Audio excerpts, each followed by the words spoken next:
यार ये है ना, बहुत सवाल रहता है मन में बच्चों के कि अभी अभी जो है वो मतलब पास किए हैं, 12th में है या फर्स्ट ईयर में है, सेकेंड ईयर में है, तैयारी कैसे करनी चाहिए। तो देखो, मैं छोटी सी बात बोलूँगा, आप अपने सिलेबस को पहले देखो एक बार। हमेशा एक ही बात बोलता हूँ कि भाई सबसे पहले तो तुम्हें जिस भी एग्ज़ाम की तैयारी करनी है उसका माइंडसेट बना लो। CHSL का तैयारी करना है, CGL का करना है, MTS का करना है, या फिर एक नॉर्मल तैयारी करनी है और कोई भी गवर्नमेंट एग्ज़ाम अपॉर्चुनिटी देके निकाल देना है, ये देख लो पहले। अगर तुम्हें CGL का तैयारी करना है तो सबसे पहले मेरे भाई CGL का क्या कर लीजिए, पूरा का पूरा आप जो है स्ट्रक्चर निकाल लीजिए कि कितने प्रोसेस में कैसे कैसे करके पेपर होता है। आपका Tier 1 हो गया, आपका Tier 2 हो गया, उसके बाद आपका जो है वो टाइपिंग हो गया, ठीक है, सभी चीज़ों का बढ़िया तरीके से। फिर उसके बाद उनका सिलेबस आप देख लो एक बार कि आपका मैथ्स का सिलेबस कितना है, रीजनिंग का सिलेबस कितना है, इंग्लिश का सिलेबस कितना है। उसके बाद आप उसमें ये देखा करो कि जो भी आपका सिलेबस है उसमें से क्या कुछ आता है और नहीं आता है, ठीक है। अगर ज़रूरत पड़े तो एक बार अपना कोई भी एक प्रीवियस ईयर का कोई पेपर उठा के देख लो, ठीक है, क्योंकि बहुत ऐसे बच्चे होते हैं जो थोड़ी बहुत चीज़ें उनकी बेहतर होती हैं। तो इसलिए मैं यहाँ बोलूँगा कि एक बार देखना बहुत ज़रूरी है ताकि पैटर्न से आप अपने आप को एनालाइज कर पाएँ। अब मान लीजिए कि आपने यहाँ देख लिया कि सर ये हमारा जो है पूरा का पूरा स्ट्रक्चर है, ये हमारा पूरा का पूरा सिलेबस है और ये सिलेबस हो गया हमारा पूरा का पूरा सर। अब इसके बाद निकाल भी लिया, जान भी लिया क्या है। मैं अगर अपनी तैयारी की आपको रणनीति बताऊं कि मैंने कैसे शुरू किया था और कैसे जाना था, तो मेरे भाई मैं आपको बता रहा हूँ, मेरे गाँव के 2 लोग, ठीक है, मेरे रिलेशन में ही मेरे अंकल लगेंगे, वो और एक भैया हैं, वो दोनों के दोनों आए थे दिल्ली में तैयारी करने और एक कोचिंग में वो तैयारी करने जाते थे। उस समय ऑफलाइन में कोचिंग हुआ करती थी, बढ़िया नाम था, ठीक है। तो वहाँ वो जाते थे तैयारी करने। अब जब वहाँ वो तैयारी करने जाते थे ना, तो वो मॉक टेस्ट वहाँ का लेकर आए थे, जो संडे को उन कोचिंग इंस्टीट्यूट में जो टेस्ट होता था। तो उस टेस्ट को मैंने जब देखा ना, उस समय ग्रेजुएशन के फर्स्ट ईयर में था सॉरी। तो मैंने जब उस टेस्ट को देखा वहाँ पे, तो मुझे लगा यार ये क्वेश्चन है ना, हो सकते हैं। इंग्लिश मेरे पल्ले पड़ नहीं रही थी, मैथ्स ये था कि हाँ कुछ सवाल मैं बना पा रहा था, रीजनिंग में बना पा रहा था। उस समय ऐसा TCS वाला भौकाल नहीं था कि इस लेवल का पेपर पूछा जाएगा, ऐसा लेवल होगा, हार्ड होगा, ऐसा नहीं था, थोड़ा आसान था उस समय का। मतलब ज़्यादा नहीं, आज से 3 साल पहले की कहानी बता रहा हूँ, ठीक है। तो पेपर देखने के बाद मुझे लगा यार गवर्नमेंट जॉब आराम से हो सकता है। फिर उसके बाद है ना, उन इंस्टीट्यूट ने एक पैम्पलेट दिया था, वो बड़ा शानदार था यार, मतलब बड़ा अच्छा लगा मुझे देख के। उसमें क्या था कि जब आप वो सारे मतलब एक तरीके से जो जो एग्ज़ाम होते हैं, जैसे दिल्ली पुलिस का CPO होता है, उसके बाद आपको ट्रैफिक पुलिस का पेपर होता है, कांस्टेबल का पेपर होता है, तो उस सभी पेपर का वो दिया गया था स्ट्रक्चर कि इसमें Tier 1 था, Tier 2 और ये सारी बातें करके, और उनका सिलेबस दिया गया था। तो उस चीज़ ने है ना मुझे काफ़ी मोटिवेट किया कि यार असल में क्या होता है, आप एकदम बेसिक बच्चे की तरह सोचो। मान लो कि जैसे आप और मैं कहूँ UPSC निकालना है, तो आपको पता भी नहीं है UPSC का सिलेबस क्या होगा, तो सबसे पहले क्या रुचि जगाते हो कि यार एक बार इसमें सिलेबस देखते हैं कि सिलेबस है क्या। समझ के बात को, सिलेबस की जानकारी हो जाती है, तब देखते हैं हमारे बस की बात है भी या नहीं भी है, या हमें किसी और एग्ज़ाम को ट्राई करना चाहिए। तो वो सिलेबस देखने के बाद मुझे कॉन्फिडेंस आ गया कि हाँ चीज़ें हो सकती हैं, मैं कर सकता हूँ आराम से। 1 या 1.5 साल की मेहनत है, कोचिंग लेंगे, आराम से सिलेक्शन हो जाएगा, ठीक है। उसके बाद यहाँ पर बात आती है कि ये तैयारी को हम लेकर कैसे जाएं, और दूसरी बात यहाँ पर इस तैयारी के दौरान मोटिवेटेड कैसे रहें। तो हमने CGL में जो है पूरा एक mrunal.org करके एक वेबसाइट है, उसमें सारे के सारे पोस्ट डले हुए थे कि एक्साइज इंस्पेक्टर का पोस्ट है, इनकम टैक्स का पोस्ट है, इसका पोस्ट है। वो मुझे देख के और फैसिनेटिंग लगा कि यार यहाँ पर जो है, ठीक है, इससे और बेहतर हम कर सकते हैं। ये पोस्ट के लिए अगर हम तैयारी करें तो लाइफ सेटल हो सकता है। तब हम डेप्थ लेवल पे और गए, और जाने के बाद सिलेबस में एक एक चीज़ को एनालाइज करना शुरू किया कि जैसे मान लीजिए हमारा मैथ्स हो गया, ठीक है, उसके बाद हमारा रीजनिंग हो गया, उसके बाद यहाँ पर जो है आपका GS हो गया, फिर उसके बाद हमारा जो है, ठीक है, चौथा पेपर इंग्लिश हो गया, और फिर अभी के राइट नाउ में अगर आप देखेंगे तो कंप्यूटर भी है और टाइपिंग भी है। अब यहाँ पर जो है ना, ये सारे आपके सिलेबस के पार्ट हो जाते हैं, सारे के सारे पार्ट हो जाते हैं। राइट नाउ अगर कोई फ्रेशर एस्पिरेंट है, कोई नया एस्पिरेंट है, तो उसको क्या क्या तैयारी करना चाहिए, कैसे करना चाहिए, तो बहुत ही सिंपल है। आप तो सबसे पहले यहाँ पर ये देखो कि वाकई में आपको कोचिंग लेने की आवश्यकता है या नहीं है, ठीक है। अगर आपको बिल्कुल नहीं आता है तो सबसे पहले मेरे भाई आप कोचिंग लेना शुरू कर दो। मैं ये नहीं कह रहा हूँ कि मेरे पास लो, कहीं पर भी लो, मेरे भाई देख लो, आप जहाँ भी तैयारी कर रहे हो, आप या तो अपनी क्लासेस को जो है यूट्यूब से कर सकते हो, या आप मेरे भाई जो है किसी का एप्लीकेशन से कोई बैच ले सकते हो, या मेरे भाई यहाँ पर आप जहाँ रहते हैं वहाँ पर ऑफलाइन ले सकते हैं। कारण हम बताते हैं, जो काम आप खुद से सीखेंगे ना, अगर किसी किताब को आप खुद से सॉल्व करने का सोच रहे हैं तो वो जो है यहाँ पर आपको क्लासेस काफ़ी शॉर्ट में, काफ़ी कम में जो है वो सिखा देती है। अगर मान लीजिए जीएस आपसे याद नहीं हो रहा है, आप किसी ऑफलाइन में किसी टीचर के पास पढ़ रहे हैं, तो वो उसको कहानी के माध्यम से नरेट करके जो है वो काफ़ी सरल तरीके से मेरे भाई बता देंगे। इससे आपका फ़ायदा यहाँ पर ये हो जाएगा कि आपका जो सिलेबस है वो काफ़ी कम समय के अंदर पूरा होता चला जाएगा, ठीक है। तो एक तो आप अपनी क्लासेस एक तरफ शुरू कर दो, दूसरा यहाँ पर ये ध्यान रखो कि जब भी टीचर पढ़ा देते हैं तो उसकी मेरे भाई रिवीजन किया करो यहाँ पे, ठीक है। और रिवीजन करने के बाद आप जो है एक सेल्फ स्टडी का मॉड्यूल बना लो कि यार मुझे है ना सेल्फ स्टडी ऐसे करना है। कम से कम अपना 6 से 8 घंटे का सेल्फ स्टडी का रखा करो, जिसमें सारे सब्जेक्ट बांटो, ठीक है। 1 से 1.5 घंटे आपको डेली करंट अफेयर पढ़ना है, आप उसको बांट लो कि भाई 1 से 1.5 घंटे, एक घंटे आपको करंट अफेयर पढ़ना है। 1 घंटे से कम भी कर सकते हो, 30 मिनट भी कर सकते हो, 35 मिनट भी कर सकते हो, ठीक है। हमारे यहाँ दीपक सर पढ़ाते हैं बहुत शानदार तरीके से करंट अफेयर, वैसे कर सकते हो। डेली करंट अफेयर करने का फ़ायदा यहाँ पर ये होता है कि एक ही दिन में बहुत सारी चीज़ें याद करने को नहीं मिलती हैं, और डे बाई डे जो हमारा नॉलेज बढ़ता चला जाता है, ठीक है। तो इसलिए मैं आपको बोलूँगा कि डेली क्या करना है, तो मेरे भाई करंट अफेयर कर लो। तो यहाँ पर करंट अफेयर के लिए डेली जो है वो यहाँ पर 1 घंटा आप अपना अलॉट कर दो। फिर उसके बाद हो जाएगा हमारा वोकैबुलरी, ये बहुत मस्त है भाई, ठीक है। देखिए, जब भी आप किसी के पास भी कोचिंग लेते हैं इंग्लिश का, चाहे वो ऑफलाइन हो चाहे वो ऑनलाइन हो, ठीक है, तो मेरे भाई क्या होता है कि जहाँ पर भी आप कोचिंग लेंगे उसमें वोकैब पे बहुत ज़्यादा जोर नहीं दिया जाता है, और एक एस्पिरेंट को अपना वोकैबुलरी खुद करना होता है। आप साइनों की बात कर लो, एंटो की बात कर लो, ईडियम हो गया, वन वर्ड हो गया, स्पेलिंग हो गया, या कोई भी पार्ट हो गया मेरे भाई, तो यहाँ पर ये आपको खुद प्रिपेयर करना होगा, खुद याद करना होगा। कोई हाथ पकड़ के आपको याद कराने नहीं लाएगा। अगर आज मेरी वर्ड पावर 10,000 की है तो ये मैंने खुद बनाया है, लेकिन क्या ये एक रात में बन गया? कहते हैं ना, Rome was not built in a day, एक दिन में नहीं बना। तो वही वाली बात है, डेली के डेली मेरे भाई वोकैब याद करना शुरू करो। यहाँ पे कुछ लोग, आज एक बच्चा आया ऑफलाइन में, ऐसे दिखा रहा था 20 मिनट फ्रेजल वर्ब, 20 मिनट साइनो, 20 मिनट एंटो। ऐसे नहीं होता है।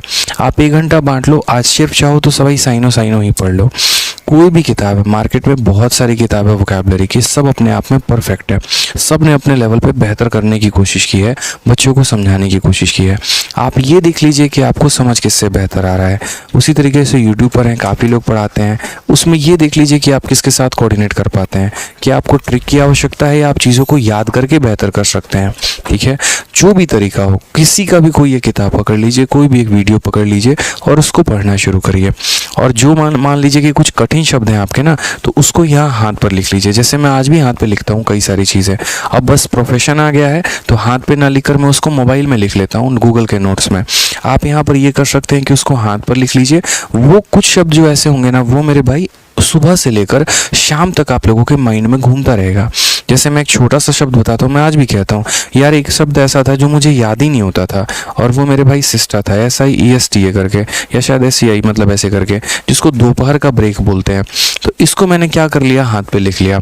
सुबह शाम जहाँ घूम रहा हूँ, सिस्टा वो याद हो जाता है। तो इससे क्या रहता है कि शाम तक खाना खाने गया, हाथ बढ़ा रहा हूँ, खाना लेने के लिए आगे, शब्द मेरे सामने है।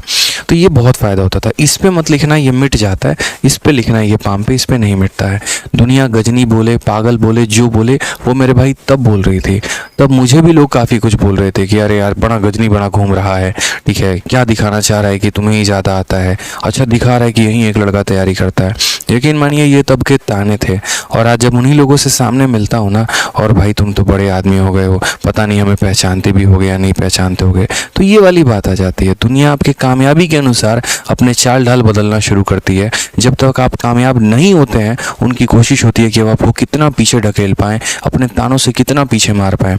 और जब आप कामयाब बन जाते हैं और उनको पता चल जाता है मेरे भाई ये मेरे बस की तो बात नहीं है, इसको पीछे छोड़ना, उस समय वो आपकी वाहवाही करना शुरू कर देते हैं और आपके जो है पीछे पीछे लग जाते हैं कि क्या पता इसके साथ हमारा भी भला हो जाए।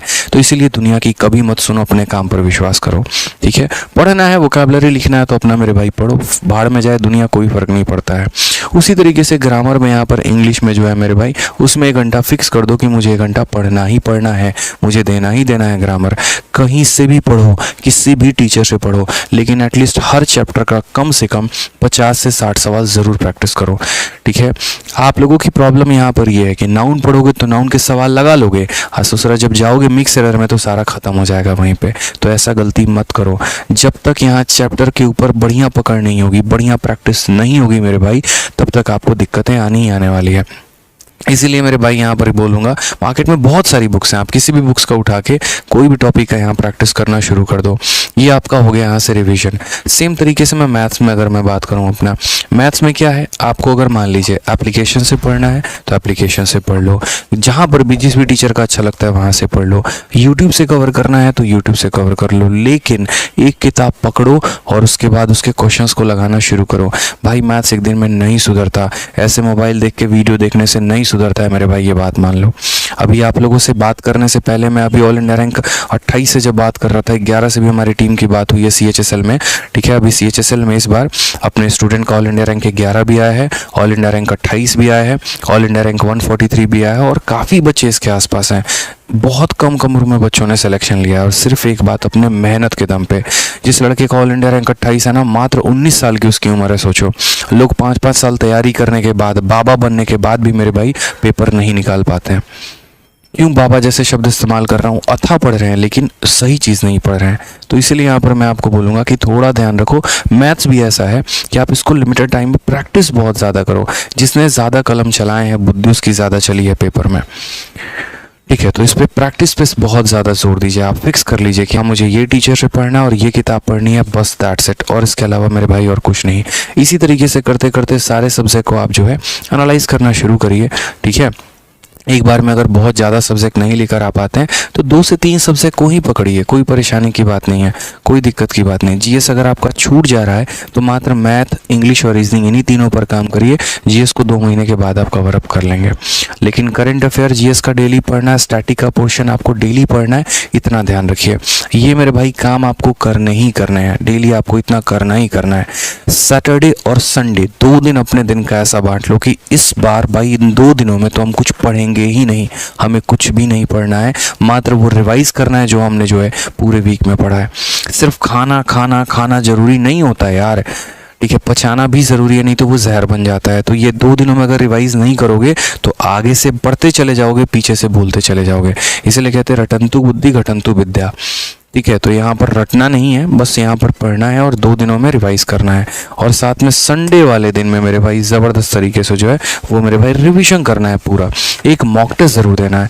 देखो यार, मॉक टेस्ट में तुम्हारे कम नंबर आए, मॉक टेस्ट में तुम्हारे ज़्यादा नंबर आए, क्या है, कोई फ़र्क नहीं पड़ता है। बस मेरे भाई इतना बोलूँगा, मॉक टेस्ट ज़रूर देना। ठीक है, उसमें ये तो पता चलेगा ना यार, एक मोटिवेशन मिलता है आपको। पता है, ये मॉक टेस्ट से मैं कई बार कहता हूँ, क्या होता है, मान लीजिए कि बच्चा है, ठीक है, उसके मान लो 60 नंबर आए। अब मेरे भाई 60 नंबर आए, एटलीस्ट उसको इतना तो पता चलेगा ना उसका लेवल क्या है, उसको कहाँ तक जाना है, कितना कुछ उसको सीखना है, ये बताओ पहले।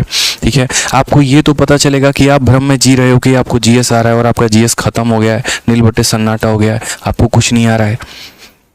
आप इस भ्रम में जी रहे हो कि मेरा तो मैथ्स कंप्लीट है, पूरा बहुत बढ़िया तरीके से आता है, फिर भी 25 में मात्र 20 सवाल कर पा रहे हैं। तो 5 सवाल को हल्के में मत लीजिए आप, यहाँ पे वो सीखने की आवश्यकता है। रीजनिंग को भी हल्के में मत लीजिए आप। तो ये छोटी छोटी बातों का मेरे भाई ध्यान रखिए। मॉक टेस्ट देना बहुत आवश्यक है, बहुत ज़रूरी है। ठीक है, थोड़ा थोड़ा करके नंबर बढ़ेगा, एक दिन में नंबर नहीं बढ़ेगा। आज अगर आपका कुछ नंबर आया है तो अगली बार थोड़ा और बेहतर नंबर आएगा, थोड़ा और बेहतर नंबर आएगा, बट वो मॉक टेस्ट देने से ही बेहतर होगा। समझिए इस बात को यहाँ पे।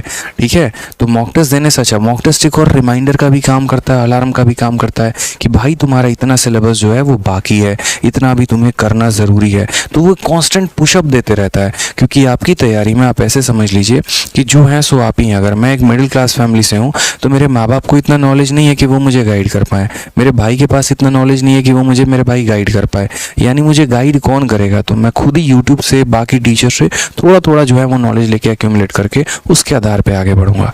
तो इन छोटी छोटी बातों का मेरे भाई ध्यान रखो, बेहतर कर लोगे। समझ गए? यहाँ पे जिन्होंने इंस्टा पे फॉलो नहीं किया है तो मेरे भाई आईडी है मेरी, देखो यहाँ पर मैं लिख देता हूँ, यहाँ पे वहीं से लाइव आएंगे, इंस्टाग्राम से लाइव आएंगे। आदित्य हो गया, ठीक है, 1 2 3 3 बार अंडरस्कोर, और ये मेरे भाई रंजन हो गया। फॉलो कर लेना यहाँ पे, ये हमारा इंस्टा आईडी है, ठीक है, बिल्कुल। और यहीं से आपको लाइव मिला जाएगा, ठीक है। चलिए, तो खुश रहिए, मस्त रहिए, ध्यान रखिए। आज के लिए इतना काफ़ी है। वीडियो कैसा लगा कमेंट बॉक्स में ज़रूर बताएं, ठीक है। चलो, ध्यान रखो भाई मेरे अपना। Love you all, take care, bye.